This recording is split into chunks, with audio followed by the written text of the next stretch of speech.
2 விதம் தான் இருக்குது. ஒன்று மிதமிஞ்சிய சோறு இருக்கணும், இல்லை சோறே இல்லாமல் இருக்கணும். அவன் தான் என்ன சொல்லுன்னு கேட்டால், டியூட்டிக்கு போகாமல் ஈவெண்ட் நடக்குமா, எங்கே என்ன ஈவெண்ட் நடக்கும், ஒரு வாரத்தில் ஒரு நிகழ்வு 2 நிகழ்வு ஒரு ஈவெண்ட்டில் கலந்துக்கலாம். ஆனால் தினம் ஈவெண்ட்டில் கலந்துக்கிறது மட்டுமே பகலில் ஒரு ஈவெண்ட்டு, ஈவினிங் ஒரு ஈவெண்ட்டு, நைட்டு ஒரு ஈவெண்ட்டுனா இந்த ஈவெண்ட்டில் கலந்துக்கிறதே வந்து ஒரு குழப்பாக வச்சுருக்கிறான் சில பேர். அந்த வகையான நபர்கள் தான் இந்த நபர்கள். நான் சொல்கிறது மிஷ்கினாக இருக்கட்டும், வெற்றிமாறனாக இருக்கட்டும், இந்த தனஞ்சயன் ஒருத்தர் இருக்கிறான். இவனுங்கெல்லாம் வந்து வேறு வேலையும் கிடையாது இவனுக்கு. இப்போ உதாரணத்துக்கு தனஞ்சயன் பேசுகிறாருன்னு கேட்டால், ரஜினிலாம் ஒரு பெரிய சூப்பர் ஸ்டார்லாம் கிடையாதுங்க, அவர் சம்பளமே இவ்வளோ தாங்க வாங்குறாரு, அவர் தாங்க அவ்வளோ சம்பளம் வாங்குறாருன்னு பேசுறதுலாம் சர்ச்சையான விஷயம்ன்ற நான் சிக்கல். அதுதான் இப்போ மிஷ்கின்லாம் என்னென்னு கேட்டிங்கன்னா இப்படி தான் பேசும். இப்போ சமீபத்தில் இந்த பேட் கால்னு ஒரு படம், அது படம் நல்லா இருந்தால் பார்க்க போகிறாங்க. அது ஏன் நீ ஏன் தொங்குற கெஞ்சுற? அதில் வந்து அந்த டைரக்ட் பண்ண அந்த அந்த அந்த பெண் டைரக்ட் பண்ணியிருக்காங்க. அவள் வந்து குழந்தை, அந்த குழந்தைய தூக்கி நீங்கள் மடியில் வச்சுங்க, அந்த குழந்தைய விட்டுறாதீங்க, நீங்கள் அந்த குழந்தைய தூக்கி ஆராதனை செய்யுங்க. அது எதுக்கு இந்த பேச்சுலாம்? நல்லா இருந்தால் படம் ஓடும். எல்லாம் தான் சார் சொல்கிறான், தன்னை உயர்வாக சொல்கிறான். இவன் நடிப்பு அரக்கன்னு சொல்லுங்கிறான். ஒருத்தன் வாட்டர்மெலான் திவாகர், அவனுக்கு உனக்கு என்ன வித்தியாசம்? அவர் நடிப்பு அரக்கன்னா நீ இயக்குனர் அரக்கன். சினிமாவில் வந்து அவன் வாட்டர்மெலான் திவாகர்னா நீ வாட்டர்மெலான் மிஷ்கின், அவ்வளோதான். வித்தியாசம் என்ன சார் இருக்குது? விஷால் என் குழந்தை, என் குழந்தையை தான் நான் பார்க்கிறேன். குழந்தை எப்போ நீ வந்து பொறிக்குன்னு சொன்னேன் சொல்லலாமா? நீ ஒரு மேடையில் ஆள் இல்லாத போது, ஆள் இருக்கும்போது சொன்னால் நீ ஆம்பளை. அவனை மேடையில் உட்கார வச்சுட்டு சொன்னீங்கன்னா நீ ஆம்பளை. அவன் மேடையிலே இல்லாத போது பொறிக்கிறா நீ பொறுக்கின்னு சொல்லி பொறுக்கி மாதிரி சொன்னது யாரு? நீ தானே சொன்ன. அப்புறம் இப்போ குழந்தை என் குழந்தை விஷால் என் குழந்தை அப்படின்ற இதை நீங்கள் சம்பளம் நீங்கள் எடுக்கிற பட்ஜெட்லாம் 200 கோடி 300 கோடி. நீங்கள் ஒரு படம் எடுத்தீங்கன்னா அது 5 கோடி. அதில் முற்போக்குன்ற பேரில் எல்லா புறம்போக்கு வேலையும் செய்வீங்க. அதை நாங்கள் கைத்தட்டி ரசிக்கணும். நேயர்களே வணக்கம். இன்று நம்மோட நேர்காணல் பேசுவதற்காக சினிமா விமர்சகர் திருமிகு சேகுவர ஜெய்சங்கர் அவர்கள் நம்மோடு இருந்திருக்கிறார். வாருங்கள் அவரோடு பேசலாம். வணக்கம் சார். வணக்கம் சார். வணக்கம். வெற்றிமாறன் அவர்கள் தன்னுடைய தயாரிப்பு நிறுவனத்தை வந்து இழுத்து மூடிட்டு போக போறேன் அப்படின்னு சொல்லியிருக்கிறாரு. அதுக்கு பதிலடியாக திருப்பூர் சுப்பிரமணியம் அவர்கள் வந்து பேசியிருக்கிறாரு. உங்களுடைய படம் வாடிவாசலுக்கு இன்வெஸ்ட் பண்ண அதே கலைப்பிடி தானும் தான் இப்படி சொல்றாரு, அப்போ அதுவும் சரிதானே அப்படிங்கிற மாதிரி கேள்வி கேட்டிருக்கிறாரு. என்ன ஆக்சுவலி நடந்துட்டு இருக்கு? இல்லை, இவங்க எப்பவுமே இந்த மேடை விளம்பர பிரியர்கள் சில பேர் இருக்கிறாங்க. மேடையில் விளம்பர பிரியர் சில பேர் இருப்பாங்க. நீங்கள் தெரியும்னு நினைக்கிறேன் உங்களுக்கு. சில பேரை வந்து இவங்கெல்லாம் வந்து எப்படா வந்து ஒரு மேடை கிடைக்கும், அதன் மூலமாக நம்மளை வந்து விளம்பரப்படுத்திக்கலாம்னு நினைக்கிற சில நபர்கள் இருக்கிறாங்க. அது உங்களுக்கு தெரியும். சர்ச்சையான பேச்சுக்கள் மூலமாக விளம்பரப்படுத்திப்பாங்க. இப்போ இவங்களெல்லாம் வந்து வீட்டில் இவங்களாம் சோறு இருக்கா இல்லையான்னு தெரியல. பொதுவாக சொல்கிறேன் நான் யாருன்றது அப்புறம் நான் சொல்கிறேன். இப்போது நமக்கு கூட அன்றாட நிகழ்வு இருக்குது. அந்த நிகழ்வில் போய் நிகழ்வுன்றதை விட கேட்டால் அது டியூட்டி, டெய்லி டியூட்டின்னு ஒன்று இருக்குது இல்லையா? அந்த டியூட்டியில் போய் நம்ம வந்து தன்னை ஈடுபடுத்திப்போம். அதுக்கப்புறம் வந்து இந்த மேடை நிகழ்வு நிகழ்ச்சி விழாக்கள் இதெல்லாம் வந்து நமக்கு அழைப்பு கொடுத்தாலும் கூட சில நேரங்களில் சிலதுக்கு போக முடியும், சிலதுக்கு போக முடியாது. சில பேர் என்னன்னு கேட்டிங்கன்னா ஈவெண்ட்டுக்கு போகிறதே ஒரு டியூட்டியாக வச்சுருக்கிறான். ஏதாவது ஒரு நிகழ்ச்சிக்கு போகிறதுக்கே ஒரு டியூட்டி. ஏன்னா அவனுக்கு வந்து ஒன்று அவன் வீட்டில் வந்து பார்த்திங்கன்னா வந்து சோத்துக்கு வந்து பார்த்திங்கன்னா வந்து திண்டாட்டம் வந்து இருக்கலாம். ஒரு வேலை இந்த ஈவெண்ட்டில் போனோம்னா அப்படியே போயிட்டு நம்ம சாப்பிட்டுட்டு வயிற்ற கழின்னு போயிடலாம், அந்த எண்ணம் கூட இருக்கலாம். இல்லை மிதமிஞ்சி வீட்டில் சோறு இருந்துன்னு கூட வச்சுங்களேன். இவனை நான் வந்து பார்த்திங்கன்னா அது வந்து இவனுக்கு போய் வேலை வெட்டிக்கு ஏதாவது போகணுன்னு அவசியம் கிடையாது. அதனால் என்ன செய்யறதுனா வீட்டில் 3 வேலை தின்ட்டு சாயந்தரமான என்ன மேடை நிகழ்ச்சின்னு சொல்லிட்டு அங்கே போய் உட்காருது. 2 விதம் தான் இருக்குது. ஒன்று மிதமிஞ்சிய சோறு இருக்கணும், இல்லை சோறே இல்லாமல் இருக்கணும். அவன் தான் என்ன செய்யணும்னு கேட்டால், டியூட்டிக்கு போகாமல் ஈவெண்ட் நடக்குமா, எங்கே என்ன ஈவெண்ட் நடக்கும், அதுக்காக விழாக்கு போகிறவங்களாம் அப்படி போகிறாங்கன்னு நான் சொல்ல. ஒரு வாரத்தில் ஒரு நிகழ்வு 2 நிகழ்வு ஒரு ஈவெண்ட்டில் கலந்துக்கலாம். ஆனால் தினம் ஈவெண்ட்டில் கலந்துக்கிறது மட்டுமே பகலில் ஒரு ஈவெண்ட்டு, ஈவினிங் ஒரு ஈவெண்ட்டு, நைட்டு ஒரு ஈவெண்ட்டுனா இந்த ஈவெண்ட்டில் கலந்துக்கிறதே வந்து ஒரு குழப்பாக வச்சுருக்கிறான் சில பேர். அப்போ அவன் என்ன நினைக்கிறான்னா, அந்த மேடையில் அவங்கள கூப்பிடும்போது அதில் வந்து சர்ச்சையான ஒரு பேச்சுக்கள் மூலமாக தன்னை வந்து ஒரு பெரிய ஆளுமையாக காட்டிக்கலான்னு சில பேர் நினைக்கலாம். அந்த வகையான நபர்கள் தான் இந்த நபர்கள். நான் சொல்கிறது மிஷ்கினாக இருக்கட்டும், வெற்றிமாறனாக இருக்கட்டும், இந்த தனஞ்சயன் ஒருத்தர் இருக்கிறான். அவனுக்கு வீட்டில் சோறு இருக்குதோ இல்லையோ தெரில. இந்த ஈவெண்ட்டில் போயே வந்து அவன் வயிற்ற கழிப்பான்னு நான் நினைக்கிறேன். அநேகமாக அவன் எல்லா இடத்துலையும் இவனுக்கு போயிட்டான்னு கேட்டால் தனக்கு இப்போது எனக்கே கூட இருக்குது, ஒரு நிகழ்வு இருக்குதுன்னு வச்சுக்கலேன். அந்த நிகழ்வுக்கு நம்ம போகலாமா, நம்ம மேடையில் நம்ம வந்து பேசக்கூடிய நிகழ்வு இருக்குது. அந்த மேடை என்ன மேடைன்றது பார்ப்போம். அந்த மேடையில் நம்ம போய் பேசக்கூடியது வந்து பார்த்திங்கன்னா வந்து அந்த மேடையில் பேசக்கூடிய அளவுக்கு நம்மக்கிட்ட கருத்து இருக்கான்னு பார்க்கணும். அப்போ தான் நம்ம போக முடியும். எல்லா நிகழ்ச்சியும் கூப்பிட்றாங்க. இப்போ வந்து அறிவியல் அறிஞர்கள் மாநாடு இருக்குது. அங்கே போனோம்னா நம்ம சயின்ஸை பற்றி பேசணும். அங்கே போய் நம்ம தத்துவத்தையும் வந்து இந்த இதெல்லாம் பேசிட்டு இருக்கோம், அரசியலும் பேச முடியாது. அப்போது அந்த மேடைக்குள்ளே வந்து சப்ஜெக்ட் நம்மகிட்ட இருக்கணும், இல்லைன்னா போகக்கூடாது.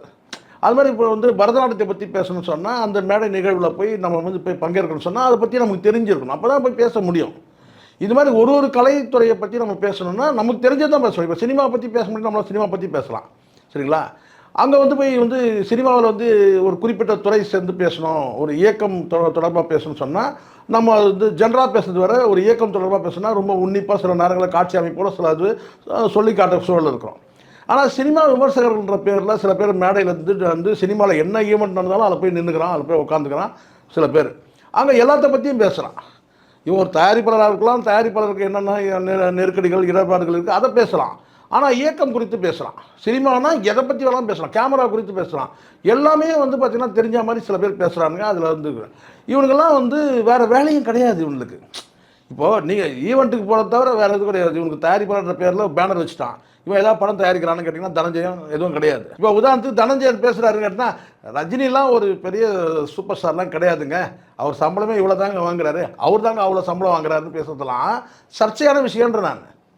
நீங்கள் ஈவெண்ட்டில் போய் கலந்துக்கிட்டு நீங்கள் ஜென்ரலாக போய் கலந்துட்டு பேசுகிறீங்கன்னா அது வேறு.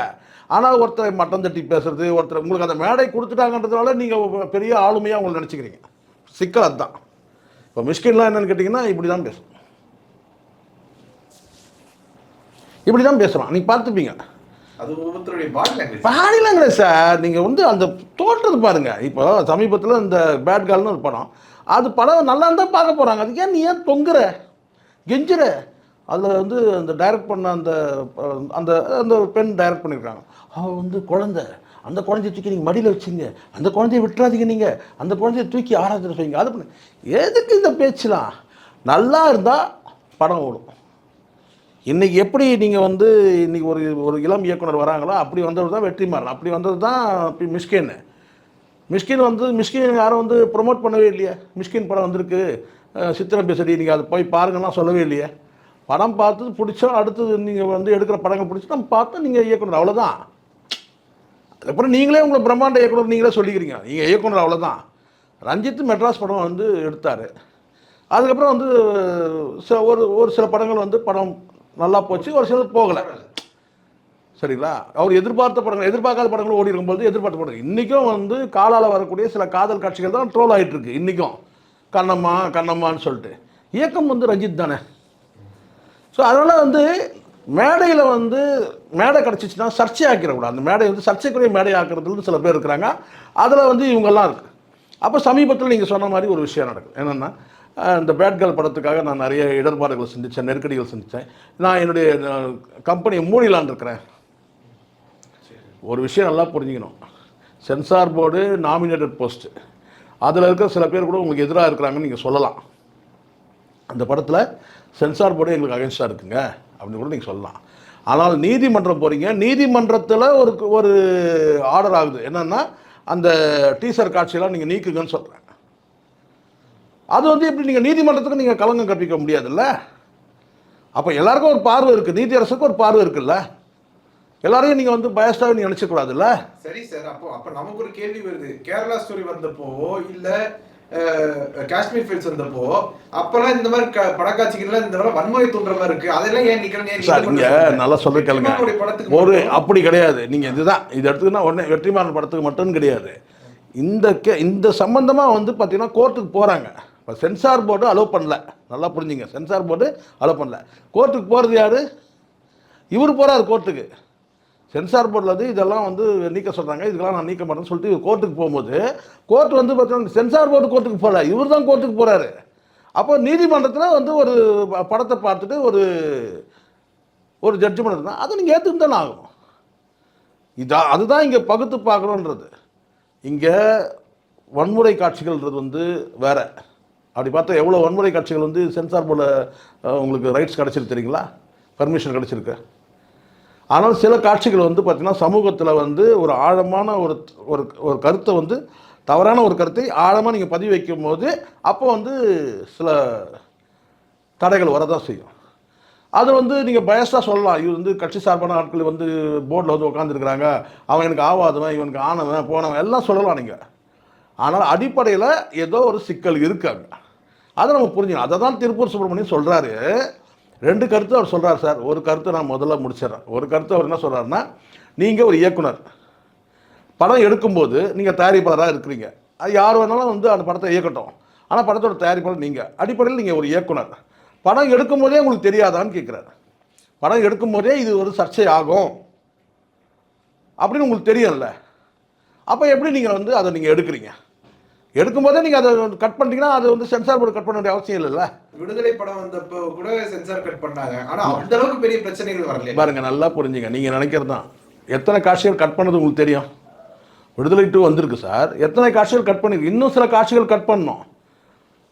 ஒரு போலீஸ் அதிகாரி வந்து ஒரு கான்ஸ்டபிளை நோக்கி சொல்லக்கூடிய ஒரு அசிங்கமான ஆபாசமான ஒரு வார்த்தை நீங்கள் படம் பார்த்தீங்கன்னா தெரிஞ்சிருக்கும். அவ்வளோ ஆபாசமாக ஸ்ட்ரைட்டாக அந்த அந்த அந்த வசனத்தெல்லாம் எப்படி விட்டாங்க? இருக்கிறத பின்ன அப்படிதானே சார் காட்டியாங்க சார். இருக்கிறத காட்டணுங்கிட்டு சார், எல்லா அசிங்கத்தையும் நீங்கள் ஆபாசத்தையும் காட்ட முடியாது. நீங்கள் இருக்கிறத காட்டணும்னா நீங்கள் ஒரு நீலப்படமே ஓட்டலாம். ஒரு முதலிரவு காட்சியில் என்னெல்லாம் நடக்கும் அப்படியே நீங்கள் படத்தில் காட்டிட்டீங்களா முதலிரவு காட்சி தான் சொல்லிட்டு? தப்பு சார். ஆபாசமான கொச்சையான ஒரு வார்த்தை வருதா இல்லையா? சாதாரண வந்து ஒரு கீழ்நிலை மக்கள் கூட பேசாத ஒரு வார்த்தை, அது அருவருப்பான ஒரு வார்த்தை. ஒரு போலீஸ் அதிகாரி ஒரு கான்ஸ்டபிளை போய் திட்டுறதுன்றது, அந்த காட்சியெலாம் அந்த படத்தில் வந்தது இல்லை. அப்போ நல்லா இருந்தது அவங்களுக்கு. ஆனால் இங்கே ஒரு வசனத்தை சொல்லும்போது அதை எப்படி மக்கள் புரிஞ்சுக்கிறாங்கன்னு சொல்கிறதுன்னு இருக்குது. இப்போது டொனால்ட் தங்கவேலுக்கிட்ட சொல்கிறாங்களாம் கூப்பிட்டு, என்னன்னு கேட்டால், நீங்கள் பேசக்கூடிய வசனம் இதுதான். அவர் படிக்கட்டை இறங்கி நடந்து வந்துகிட்டே இருப்பார், நீங்கள் அவரை வந்து நாசமாக போன்னு சொல்லி திட்டணும். அவரும் சொல்லிட்டாராம் க்ளீனாக தங்கவேலு. அண்ணாலாம் அப்படிலாம் திட்ட முடியாது, ஒருத்தர் நாசமாக போகலாம் என்னால் திட்ட முடியாது, அது தப்பு அது அப்படி சொல்லிட்டு. ஒரு வசனம் தான். ஒருத்தர் வருவார், அவரை நீங்கள் நாசமாக போன்னு சொல்லணும். வாயா வாயா நீ நாசமாக போவ அப்படின்னு சொல்லணும், அவ்வளோதான். அதை வந்து என்னால் முடியாதுன்ட்டான். எவ்வளோ நீ பணம் கொடுத்தாலும் என்னால் அப்படி அந்த வசனம் பேச முடியாது. இப்போ என்ன உனக்கு? அந்த அவனை திட்டணும், அவ்வளோதானே? அவனை திட்டணும், அவனை வந்து நாசமாக போன்னு ஒன்று சொல்லணும், அவ்வளோதானே? சரி, நீ கேமரா ஸ்டார்ட் பண்ணு, நான் பேசுறதை வச்சு நீ புரிஞ்சுக்க. அதே மாதிரி கேமரா ஸ்டார்ட் பண்ணும்போது அதே மாதிரி ஒரு நபர் வரும்போது அப்போ இவர் சொல்கிறாராம் என்னான்ட்டு, வாயா வா, நீ நல்லாரியா, நீ நல்லாரு, நீ நல்லாரியா, நல்லாரு, நல்லா இருப்ப, நீ நல்லாரு, நீ நல்லாரு, நல்லாருன்ட்டாரான். ஒரு நாசமாக போன்னு சொல்கிறது வசனம், ஆனால் நல்லாருன்னு சொல்கிறது 6 வசனம், 6 முறை சொல்கிறது. சரிங்களா? ஆனால் சொல்ல வந்து புரிஞ்சுச்சா? நம்ம என்ன கன்வே பண்ணணும்னு முடிஞ்சு. அவன் மொத்தம் என்னென்னா, அவன் நல்லாருன்னு சொல்லலை, நாசமாக போன்னு சொல்கிறான். அவன் வந்து மக்கள் புரிஞ்சிச்சாங்க, மக்கள் போய் ரீச் ஆகிடுச்சு. என்னென்னா, அவர் வந்து திட்டுறாரு, இவர் நாசமாக போகன்றதை எப்படி சொல்கிறாரு பாருங்க. பாசிட்டிவான ஒரு வார்த்தையை பயன்படுத்தி நெகட்டிவாக வந்து பொருள்படும்படியாக பேசுகிறது தான் திறமை. அதை டொனால்ட் தங்கவேல் பண்ணார். அந்த மாதிரி தான் நீங்கள் வந்து பயன்படுத்த முடியுமே தவிர, நேரடியாக வந்து கெட்ட வார்த்தையை வந்து சொல்லி அறுவருக்கு தகுந்த வார்த்தையை பயன்படுத்தக்கூடாது. அது வந்து இவர் பண்ணார். யார்? வெற்றிமாறன் பண்ணார். ஸோ இதெல்லாம் பார்க்கும்போது இந்த பேட் கேர்ள் படத்தோட தலைப்பே பேட் கேர்ள்னு வச்சுட்டிங்க. உள்ளே அங்கே பேசக்கூடிய வசனம்லாம் முற்போக்குத்தனமான வசனம் சொல்லிட்டு சில நீங்கள் வந்து மோசமான ஒரு வசனங்களை நீங்கள் வைக்கிறீங்கன்னு வச்சுக்கோங்களேன். அதுக்கு வந்து நீதிமன்றம் வந்து பார்த்தீங்கன்னா தடை விதிக்குது, நீதிமன்றம் நீக்க சொல்லுது, இதெல்லாம் நடக்குது. உடனே வந்து பார்த்தீங்கன்னா வந்து ஏரிக்கு பயந்துட்டு ஏதோ சொல்லுவாங்க தெரியுங்களா. உடனே நீங்கள் சினிமான்றது எவ்வளோ பெரிய என்ன சொன்ன கடல் மாதிரி சார் அது சினிமா என்பது. நீங்கள் ஏதோ வந்து பார்த்தீங்கன்னா ஒரு குறிப்பிட்ட ஒரு படத்தை எடுத்துகிட்டு எனக்கு இதில் ரொம்ப எனக்கு டிசப்பாயிண்ட்டாக இருக்குது, என்ன இப்படி பண்ணுறாங்க, அது பண்ணுறாங்க, உருட்டுறாங்க, கசக்குறாங்கன்னு சொல்லிட்டு நான் இப்போ வந்து கிராஸ் ரூட் நிறுவனத்தையும் நான் மூடிடுறேன்னா மூடிட்டு போங்க. அதை தான் அவர் சொல்கிறாரு. இதுக்கே நீ இப்படி பண்ணுறிய, உங்ககிட்ட வந்து தானு வந்து மாட்டிட்டாரு. யார்கிட்ட? இவங்ககிட்ட வாடிவாசல் ஒரு ப்ராஜெக்ட். அதுவும் சொல்லிட்டு இருக்கிறாங்க வாடிவாசல் வாடிவாசல் வாடிவாசல் சொல்லி வாடியே போச்சு. அதை வந்து இவர் கால் ஷீட் தரல, இவர் கால் ஷீட் இருக்கும்போது இவர் கால் ஷீட் கிடையாது, இப்படியே ஓடிட்டு இருக்குது அந்த படம். தானு வந்து அமௌண்ட்டை கொடுத்துட்டு அட்வான்ஸை கொடுத்துட்டு அங்கே இங்கேயே அரைச்சிட்டு இவங்ககிட்ட அரைச்சிட்டு இவங்க வந்து இப்போ இன்றைக்கி அவர் மூடுற நிலைமையில் இருக்கிறாருன்னு சொல்கிறாங்க. தானுலாம் வந்து டிஸ்ட்ரிபியூட்டராக ஆரம்பித்தவரை இன்றைக்கி வந்து எவ்வளோ நிறுவனங்கள்லாம் விட்டுட்டு போயிட்டாங்க சார், கம்பெனி மூடிட்டு போயிட்டாங்க. இன்றைக்கும் அவர் வந்து சினிமாவில் சம்பாரிச்சதை சினிமாலேயே போட்டு அவர் வந்து இன்றைக்கும் அவர் வந்து நிற்கிறார் ஃபீல்டில். அப்போ அந்த மாதிரியான இயக்குநர்கிட்ட நீங்கள் எப்படி நடந்துக்கிறீங்க? எல்லாம் ஆளாளுக்கு 2 எல்லாம் சலைச்சவங்களே கிடையாது. இவங்க எடுக்கிற படங்கள் வந்து பார்த்தீங்கன்னா இவங்களுக்கு சரி, மற்றவங்களுக்கு பிடிக்கலன்னா அதுக்கு தடை வச்சுட்டாங்கன்னா உடனே நான் கம்பெனி மூட்டு போயிடுறேன். அவர் இன்னொருத்தர் இருக்கிறார், யார், மிஸ்கின். அவர் வந்து சினிமா விட்டே நான் போயிடுறேன் அப்படியே சொன்ன உடனே அப்படியே பறவைகள்லாம் அப்படியே நின்றுச்சு, கடல் அலை அப்படியே நின்றுச்சு, நான் சினிமா விட்டு போகிறேன். நீ எவ்வளோ தாத்தாவை பார்த்தது இந்த சினிமா, நீங்கள் சினிமா விட்டு போகிறேன்னா உடனே என்ன சினிமா வந்து மிஸ்கின் வீட்டு வாசலில் வந்து அழப்போதா, மிஸ்கின் மிஸ்கின் என்னை வந்து என்னை விட்டுட்டு போகாதீங்க அப்படி சொல்ல போதா? நீங்கள் எடுக்கிற படம் லட்சணம் அந்த மாதிரி. ஒரு படம் எடுத்தீங்கன்னா, நல்ல படம் எடுத்தீங்கன்னா உடனே அதையே வச்சுருக்கா உடனே வந்து இப்படி கன்னத்தில் இப்படி கை வைக்க வேண்டியது. நீங்கள் ஏன் விட்டுட்டு போய் இந்த பூச்சாண்டி தான் இது காட்டுறீங்க, நான் சினிமா விட்டுட்டு போயிடலான்னு இருக்கிறேன். அதாவது கேட்டால் இவங்க தரமான படைப்பு எடுக்கிற மாதிரியும் நாம் வந்து அந்த படத்தை பார்க்குறதுக்கு வந்து நமக்கு வந்து தகுதி இல்லாத மாதிரி அந்த அந்த பேச்சு பாடி லாங்குவேஜ்லாம் பார்த்தீங்கன்னா, நாங்கள் மிக சிறந்த இயக்குநர்கள், உங்களுக்கு எங்கள் படத்தெல்லாம் பார்க்கறதுக்கு அறிவே இல்லை, அப்படி தான் ஆகிடுது. சரி சார், நான் இப்போ ஒரு கேள்வி கேட்குறேன். என்னன்னா, எல்லா நேரமும் நம்ம டைரக்டர்ஸே நம்ம சொல்ல முடியாது, பார்க்குற ஆடியன்ஸ் இருக்கிறாங்க. இப்போ என்னன்னா, நடிகர் கார்த்தி வந்து எனக்கு தெலுங்கு ஆடியன்ஸ் ரொம்ப பிடிக்கும் அப்படின்னு சொன்னது பெரிய சர்ச்சையாச்சு. ஏன்னு சொன்னப்ப 1001 படத்தை வந்து தமிழ் ஆடியன்ஸ் வந்து புரிஞ்சுக்கவே இல்லை, என்னடா படம் அதுன்னு சொல்லிட்டு அந்த படத்தையே தோக்கடிச்சாங்க. ஆனா தெலுங்கு ஆடியன்ஸ் அது வெற்றி பெற வச்சாங்க அப்படிங்கிற மாதிரி. மிஸ்கினுடைய சில படங்களும் அப்படித்தான். நானே பாருங்க, மிஸ்கின் வந்து சிறந்த படைப்பாளி இல்லைன்னு நான் சொல்லலை. ஆனால் நாங்கள் எடுக்கிற எல்லா படைப்பும் நல்ல படைப்புன்னு சொல்லி நினைக்கிறது கூட ஒரு வியாதி. அது நான் எடுக்கிற எல்லா படமும் வந்து இப்போ நானே இருக்கிறேன் சார், நான் பேசுகிறேன், ஒரு ஒரு காணொலி வந்து பார்த்திங்கன்னா வந்து 3 லட்சம் பேர் பார்க்குறாங்க. அதே காணொலியை இன்னொரு இடத்துல போய் இன்னொரு வீடியோ அதே சப்ஜெக்ட் கண்டென்ட்டை இன்னொரு இடத்துல போய் பேசுகிறோன்னு வச்சுக்கலாம், 30,000 தாண்டலை. அப்போ நான் என்ன நினைப்பேன், இப்போ நீங்கள் சொன்னது தான், ஒரு படம் ஆந்திராவில் ஓடிச்சு, ஒரு பக்கம் தமிழ்நாட்டில் ஓடுறதுங்களே, அதே தான் நானும் சொல்கிறேன். இப்போ நான் சொல்கிறேன் கேட்டால் 3 லட்சம் பார்த்த வீடியோவை 30,000 பேர் கூட பார்க்கவே இல்லை. அப்போ அது யார் மேலே நான் வந்து குற்றம் சொல்ல முடியும்? அதே பேச்சு தான், அதே நபர் தான். இங்கே மக்கள் வந்து சார், அங்கே இருக்கிற மக்கள் ஏற்றுக்கிறாங்கன்னா ரைட், ஓகே. உங்கள் படத்தை வந்து அப்போ நீங்கள் என்ன நினைக்கிறீங்கன்னா, இந்த மக்கள் எல்லாம் மூளை இல்லை, என் படத்தை பார்க்குற அளவுக்குலாம் இவங்களுக்கு அறிவு இல்லை. நான் என்ன சொல்கிறேன்னா, சில படங்கள் வந்து காட்சிகள் வந்து அது பிசாசாக இருக்கட்டும், வேறு சில படங்கள் வந்து அந்த காட்சியெல்லாம் நான் பார்க்குறேன், உண்மையிலே இது வந்து மிக சிறந்த அறிவாளி, அதில் ஒன்று சார். ஆனால் அதை மட்டுமே நீங்கள் வந்து சில பேர் ஒரு 10 பேர் சொன்ன உடனே உங்கள் தலையில் கிரீடம் ஏறுது. நம்மளை விட வந்து எவனும் வந்து டைரக்டரே கிடையாது, உடனே வந்து இப்படி கன்னத்தில் அப்படி வச்சுக்க வேண்டியது, அந்த கண்ணாடியை போட்டுனேன், உடனே இப்படி பண்ண வேண்டியது. எல்லாம் தான் சார் சொல்கிறான், தன்னை உயர்வாக சொல்கிறான். இவன் நடிப்பு அரக்கன்னு சொல்லுங்கிறான் ஒருத்தன், வாட்டர்மெலன் திவாகர். அவனுக்கு உனக்கு என்ன வித்தியாசம் சொல்ல? அவன் நடிப்பு அரக்கன்றான். நீங்கள் சார் ஒப்பீடு இல்லை சார், சார் யாரையுமே குறைச்சி மதிப்பிட முடியாது சார். அவனை சொல்லிக்கிறான், அவன் தற்பெருமைக்காரன்னு நான் உதாரணம் சொல்கிறேன். இப்போ தற்பெருமைக்காரன் யார்? வாட்டர்மெலன் திவாகர் தன்னை வந்து என்ன சொல்கிறான், நான் வந்து நடிப்பு அரக்கன்றான். அவன் தகுதியை அவன் சொல்கிறான், நமக்கு அதையும் தான் கேட்டு சகிச்சுட்டு போகிறோம், கம்முன்னு தொங்கிக்கிட்டே போகிறோம். அவன் பண்ணுற சேட்டையும் தான் நம்ம பார்க்குறோம். இல்லை, நான் வந்து தர்பூசணி வச்சுக்கிட்டு நான் நடிப்பு அரக்கேன் அப்படின்னு அவன் சொல்லிக்கிறான்.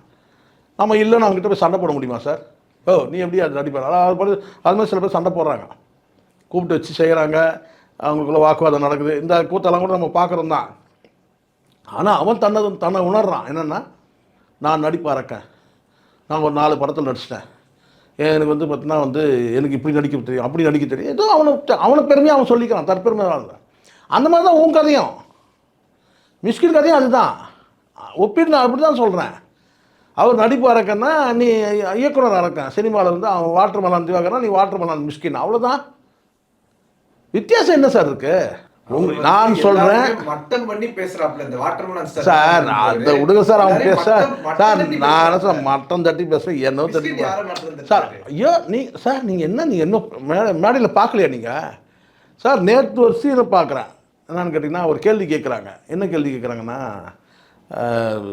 இவர் விஷால் வந்து மேரேஜ் பண்ணிக்கிறாரு, அதை பற்றி. விஷால் என் குழந்தை, அவன் என் குழந்தை, அவன் என் குழந்தை. அந்த குழந்தை தான் ஒரு 4 வருஷம் இருக்கும். இது துப்பறிவன் மேடையில் நீ பொறுக்கிடா, நீ பொறுக்கின்னு சொல்லி பேசுறதை நான் பார்த்தேன். நீங்கள் வேணால் இப்போ கூட போய் வந்து இணையத்தில் போய் நீங்கள் பொறுக்கி பார்த்தீங்கன்னா தெரியும். பொறுக்கின்னு போட்டாலே மிஸ்கினை தான் காட்டும். பொறுக்கி மேடையில் பொறுக்கி அப்படின்னு போட்டிங்கன்னா மிஸ்கின் படம் வரும். விஷாலில் வந்து யார் சொன்னது பொறுக்கின்னு? மிஸ்கின்னு. நேற்று என்னன்னு கேட்டிங்கன்னா, விஷால் என் குழந்தை. யாராவது தன் குழந்தைய வந்து பொறுக்கின்னு சொல்லுவாங்களா சார்? யாராவது தன் குழந்தைய பொறுக்கின்னு சொல்லுவாங்களா? கோபத்தில் கூட சொல்ல மாட்டாங்க. சில வார்த்தைகள் இந்த மாதிரியான கெட்ட வார்த்தைகள் வச்சு பேச மாட்டாங்க. ஓடா ஓடான்னு சொல்லுவாங்க. ஆனால் பொறுக்கின்னு சொல்லுவாங்களா? பெத்த குழந்தை, அதுவும் குழந்தைய. விஷால் என் குழந்தை, என் குழந்தையை தான் நான் பார்க்கிறேன். குழந்தை எப்படா நீ வந்து பொறுக்கின்னு சொன்ன? சொல்லலாமா நீ? ஒரு மேடையில் ஆள் இல்லாத போது, ஆள் இருக்கும்போது சொன்னால் நீ ஆம்பளை. அவனை மேடையில் உட்கார வச்சுட்டு சொன்னீங்கன்னா நீ ஆம்பளை. அவன் மேடையிலே இல்லாத போது பொறுக்கிறா நீ. நீ பொறுக்கி பொறுக்கி பொறுக்கின்னு சொல்லி பொறுக்கி மாதிரி சொன்னது யாரு? பொறுக்கி பொறுக்கி சொன்னது யாரு? நீ தானே சொன்ன. அப்புறம் இப்போ குழந்தை, என் குழந்தை, என் குழந்தை, விஷால் என் குழந்தை அப்படின்ற. ஸோ இதெல்லாம் அதுதான் நான் சொல்கிறேன். அதிக வித்தியாசம். நீங்கள் 6 வித்தியாசம் சொல்லுவாங்க சார். குமுதத்தில் முன்னாடிலாம் வரும். குமுதம் புக்கில் 6 வித்தியாசம் இருக்குது அப்படின்னு சொல்லிட்டு வந்து 2 படங்களை போட்டு 6 வித்தியாசத்தை கண்டுபிடிக்க சொல்லுவாங்க. இங்கே வந்து வாட்டர்மெலான் திவாகரையும் ஒரு போட்டோவையும் மிஸ்கினையும் போட்டு, சினிமாவில் வாட்டர்மெலான் மிஸ்கினையும் போட்டு 2 பேரையும் படத்தையும் போட்டு 6 ஒற்றுமை சொல்லுங்கன்னு சொன்னால் டக்குன்னு சொல்லிட்டீங்க நீங்கள். அவ்வளோதான் நான் சொல்கிறேன். இவர் வாட்டர்மெலான் வந்து திவாகர், அவர் வாட்டர்மெலான் மிஸ்கின். 6 ஒற்றுமை க்ளீனாக 6 ஒற்றுமை 10 ஒற்றுமை கொடுக்க முடியும் நீங்கள். 10 இல்லை 15 ஒற்றுமை கொடுக்கலாம் நீங்கள். ஸோ அப்படிப்பட்ட நபர்கள் தான் நான் சொல்கிறேன். எனக்கு யாரையும் குறைவாக சொல்லணும்னு அவசியம் இல்லை. நீங்கள் என்னமோ வந்து சினிமாவே வந்து படைக்க வந்த படைப்பாளிகள் மாதிரியும், சினிமாவே காக்க வந்த வந்து அபூர்வ பிறவிகள் மாதிரியும், பெரிய தேவ தூதன்கள் மாதிரியும் அப்படி நீங்கள் நான் காட்டக்கூடாது. வெற்றிமாறன் மாதிரி 100 வெற்றிமாறன் வந்துட்டு இருப்பான், அடுத்தடுத்து வந்துக்கிட்டே இருக்கிறான். இதுதான் உண்மை சார். சமகாலத்தில் வந்த படம் தானே சார். நீ பெரிய பிரம்மாண்ட இயக்குனர் தான். விடுதலை 2 வந்த அதே காலகட்டத்தில் தானே வந்து டிராகன் வருது பின்னாடியே. டிராகன் படம் வந்து பிச்சுக்கிட்டு போகுது இல்லை, புதிய இயக்குனர் தான், புதிய நடிகன் தான். ஸோ இதெல்லாம் சினிமா என்பது நீங்கள் ஏதோ நீங்கள் முடிவு பண்ணுற விஷயம் கிடையாது. நீங்கள் 2 பேர் சேர்ந்து முடிவு பண்ணுறதில்லை. இப்போ நம்ம சினிமா விட்டு போயிடுறோம்பா, நீ வந்து தயாரிப்பதை விட்டு போயிடு, அவள் இந்த சினிமா நடு ரோட்டில் இருக்கட்டும் அப்படிலாம் நீங்கள் நினைக்க முடியாது. உங்களெல்லாம் வீசி எறிஞ்சிட்டு அடுத்து வந்துக்கிட்டே இருக்கிறான். அதனால் இதுதான் என்னுடைய பாயிண்ட்டாக நான் சொன்னேன். இவங்க 2 பேரும், அது திருப்பூர் சுப்பிரமணியம் அவர்கள் சொல்கிறது ரொம்ப ரொம்ப கரெக்டாக 2 விஷயம் சொல்கிறாரு. 2மே கரெக்டான விஷயம். இன்னும் நீங்கள் வந்து தானு என்ன நிலைமைக்கு விடுவீங்க? அவர் சொல்கிறாருல, அவருக்கு அனுபவம் தெரியும், அவங்களாம் பழகிறவங்க. இப்போ தானு சார்ட்டு நம்ம பேசுறது கிடையாது, நம்ம பழகிறவங்க. உதவியாக இருக்க வேண்டியது வெற்றிமாறன் உதவியாக இருக்கலாம் சார். வெற்றி என்ன உதவியாக இருக்க முடியாது சார்? இவங்க வாங்குற சம்பளம் கொஞ்சமாக, என்ன உதவினா என்ன? வாங்குற சம்பளம் கொஞ்சமாக வாங்குறாங்க சார். நான் திரும்ப நான் சொல்கிறேன் சார், நீ 5 கோடி படம் போட்டு எடுக்கிற, நீயே எப்படின்னா 200 கோடி படம் போட்டு எடுக்கிறது தான் நிலைமை என்ன? 5 கோடி ரூபா போட்டு எடுக்கிற ஒரு படத்தை அதுக்கே நீ இப்படி அலம்பல் பண்ணுற, ஐயோ என்ன நசுக்கிறாங்க கசக்கிறாங்கன்ற. 200 கோடி படம் போட்டு எடுக்கிறாருல, அவர் நிலைமை என்ன? இவங்களாம் சம்பளம் கொஞ்சம் சம்பளம் வாங்குறவங்களா? இவங்க சம்பளம் என்னன்னு தெரியுங்களா? முதல்ல ஏதோ 1 கோடி 2 கோடி கிடையாது, எல்லாம் 30 கோடி 40 கோடி. யாரும் வந்து குறைஞ்சி 20 கோடி சம்பளம்லாம் வாங்குறது கிடையாது. ஏன்னா இவங்க பிரம்மாண்ட இயக்குனர்கள். இவங்க கொஞ்சம் சம்பளமாக வாங்குறீங்க நீங்கள். அது சம்பளத்தை அட்வான்ஸே வாங்கிக்கிட்டு வந்து பார்த்தீங்கன்னா நான் வந்து படத்தை எடுக்காமல், படத்தை ஆரம்பிக்காமல் பார்க்குறேன்ல சார். சினிமாவில் வந்து இந்த மாதிரி சில குறைகள் போது அவங்க சொல்கிறாங்க. திருப்பூர் சுப்பிரமணியம் சொல்கிறது கரெக்டு. தானு வந்து பார்த்தீங்கன்னா இது இருக்க வாடிவாசம் ஒரு படம், என்ன அப்படி பெருசாக நீங்கள் இந்த வாடிவாசம் எனக்கு ஒன்றும் புரியவே இல்லை. ஏதாவது ஒரு அப்டேட் இருக்குதா சார்? இப்போ சிம்பு வந்து வச்சு இந்த வடசென்னை 2 எடுக்கிறதா சொன்னாங்க. அதுக்கப்புறம் அது இல்லை, ராஜன் வகையரான்னு ஒரு படம் எடுக்க போகிறோம், இப்போ அதுவும் இல்லை, புதுசாக ஒரு கதை எடுக்க போகிறோம். சரி அதையாவது எடுத்துக்கலான்னு கேட்டால் அதுவும் இல்லை. நீங்களே நியாயம் சொல்லுங்கள். வாடிவாசல் எடுக்கலை, அப்படியே இருக்குது, அட்வான்ஸோடு நிற்குது அப்படியே. சரி இது இடையில் வந்து பார்த்திங்கன்னா வந்து சிம்பு வச்சு வடசென்னை 2, அதுக்கப்புறம் அவன் 20 கோடி கட்டணும் அந்த பஞ்சாயத்து வச்சு அது உண்மையானு கேட்டிங்கன்னா அந்த அப்போ உண்மைனா நீங்கள் என்ன சொல்லணும்? அவர் கேட்கவே இல்லைன்னு சொல்லணும். கேட்டால் தப்பு இல்லைன்னு சொல்கிறேன், கேட்டால் தப்பு இல்லை, கேட்கலன்னு சொல்லணும்ல. ஸோ அதுலேயும் குழவழா. சரி அப்படின்னா உனக்கு இதுக்கு சம்மந்தமே இல்லை. தயாரிப்பாளர் Dhanush. So producer to producer தானே சார். தானு தானே அதை டீல் பண்ணணும். இது நீங்கள் எங்கே வரீங்க இதுக்குள்ளே நடுவில் பஞ்சாயத்துக்கு? ஸோ இந்த மாதிரி வந்து நிறைய அந்த படம் அதுக்கப்புறம் ராஜன் வகையறான்னு மாற்றுறீங்க கதையை. அப்புறம் இப்போ என்ன சொல்லிட்டீங்கன்னா அதுவும் கிடையாது, ராஜன் வகையறாவும் கிடையாது, எதுவும் கிடையாது, இது முழுக்க முழுக்க புது கதை, வடசென்னையில் நடக்கக்கூடிய புது கதை. சார் ரைட், புது கதை, அதையா ஸ்டார்ட் பண்ணீங்களா? அதையும் ஸ்டார்ட் பண்ணலாம். அப்புறம் இங்கே வந்து நீங்கள் ஆடியன்ஸை வந்து குறை சொல்கிறீங்க, எங்களுக்கு இந்த நெருக்கடி இருக்குது அந்த நெருக்கடி இருக்குதுன்னு சொல்லிட்டு. ஸோ அதனால் திருப்பூர் சுப்பிரமணியம் பேசுறது கரெக்டான வார்த்தை. நீங்கள் முதல்ல வந்து தயாரிப்பாளருக்கு சப்போர்ட் பண்ணுங்கள், யாரையும் பிச்சை எடுக்க அளவுக்கு நிலைமைக்கு மாற்றிடாமல் பார்த்தினாலே போதும். அதுக்கப்புறம் உங்கள் கதைக்கு வரலாம். நீங்கள் இப்போ வந்து பார்த்தீங்கன்னா வாங்குகிற சம்பளத்தை வச்சுக்கிட்டு ஏதோ ஒன்று எடுக்கணுன்றதுக்காக நீங்கள் பண்ணுறீங்க. இதை நீங்கள் சம்பளம் நீங்கள் எடுக்கிற பட்ஜெட்லாம் 200 கோடி 300 கோடி, நீங்கள் ஒரு படம் எடுத்தீங்கன்னா அது 5 கோடி. அதில் முற்போக்குன்ற பேரில் எல்லா புறம்போக்கு வேலையும் செய்வீங்க. அதை நாங்கள் கைத்தட்டி ரசிக்கணும். அப்போ நாங்கள் நல்ல ரசிகர்கள். அப்படி தானே இருக்குது, அது தப்பான விஷயம் இல்லை. உங்களுடைய நேரத்தை ஒதுக்கி எங்களோட கருத்தில் பந்தமைக்கு நன்றி. நன்றி சார்.